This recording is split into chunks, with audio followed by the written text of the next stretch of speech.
Test 1. Speaking. Part 1. In this first part of the exam, I'd like to ask you some general questions about yourself. Where do you live? Is it a nice place to live? Do you have many tourists visit your area? Let's talk about your interests. Do you have any hobbies or interests? Have you seen a good film recently? How often do you go out with friends? Speaking. Part 2. I'm going to give you a topic, and I'd like you to talk about it for 1 to 2 minutes. Before you talk, you have 1 minute to think about what you are going to say. You can make some notes if you wish. Here is your topic.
Speaking. Part 3.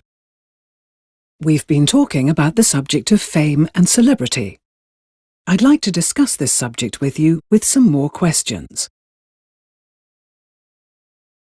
Do you think being famous is a worthwhile ambition? Who are currently some of the biggest celebrities in your country? Do celebrities deserve the attention they get from the media? Does fame generally bring happiness to the individual? Do well-known people suffer a loss of personal privacy? If you could be famous for doing something, what would it be? Speaking. Model answers. Test 1. Part 1. In this first part of the exam, I'd like to ask you some general questions about yourself. Where do you live? I live in Portugal in a place called Figueira da Foz.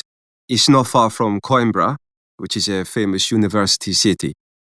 Is it a nice place to live? Yes, very nice. It's on the coast. It's a tourist resort, so there are lots of things to do there, especially in the summer. Do you have many tourists visit your area? Yes, it gets very busy in the summer with Portuguese and overseas visitors. But I like seeing the place come to life when all these people arrive. Let's talk about your interests. Do you have any hobbies or interests? I really enjoy swimming, surfing. We host surfing competitions in Figueira, and I became interested in it when I was younger. My father used to take me, and I really enjoyed it. Have you seen a good film recently? I haven't been to the cinema for quite a long time, actually. I study most evenings, and it's not something I often do. Go to the cinema, that is. I watch films on TV occasionally, but I can't bring to mind any particular ones at the moment. How often do you go out with friends? Most weekends. There are lots of bars and cafes near where I live, and we also spend time hanging out on the beach after college when it's warm enough. Test 1. Part 2. I'm going to give you a topic, and I'd like you to talk about it for 1 to 2 minutes. Before you talk, you have 1 minute to think about what you're going to say. You can make some notes if you wish. Here is your topic. A well-known person I admire. That's a tricky question. I can't say I've ever given it much thought. I suppose an obvious person is someone like Nelson Mandela, the ex-president of South Africa. Most people who have admirable qualities also seem to have a darker side. Maybe they're very ambitious or change their attitude or behavior and you no longer find them quite so admirable. That's often the case with politicians. But someone like Mandela, he spent all that time in prison because of his beliefs, and he stayed true to what he believed in throughout all those years in prison.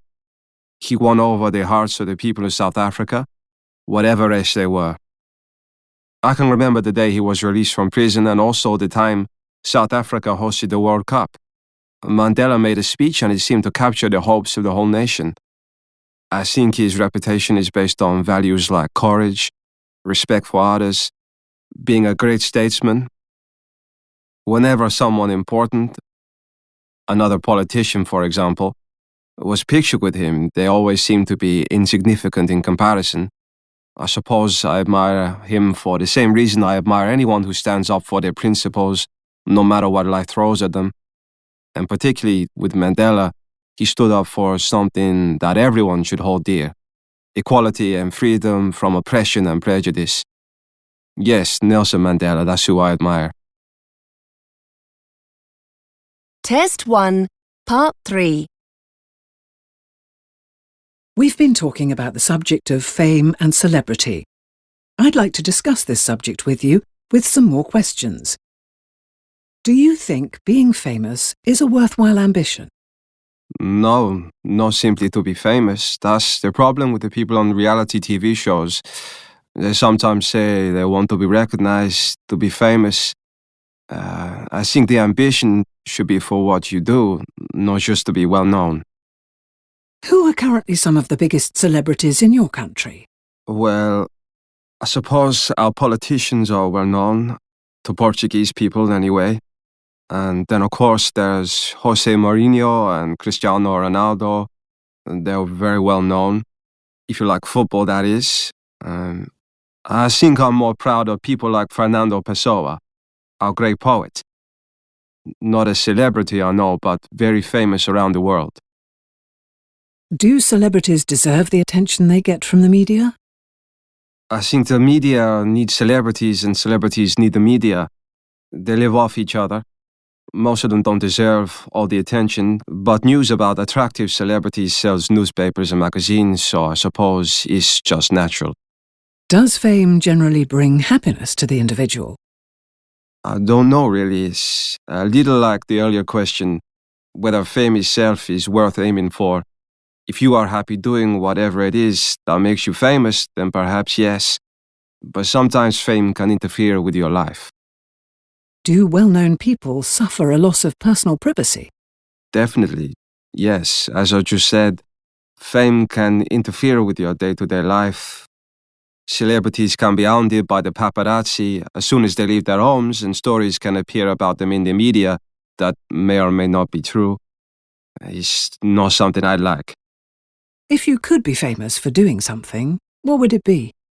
I'd like to be well known for being a great surfer, maybe like Gabriel Medina or Adriano de Souza. They're well-known surfers. Probably not famous to people who don't know about surfing, but that wouldn't matter to me.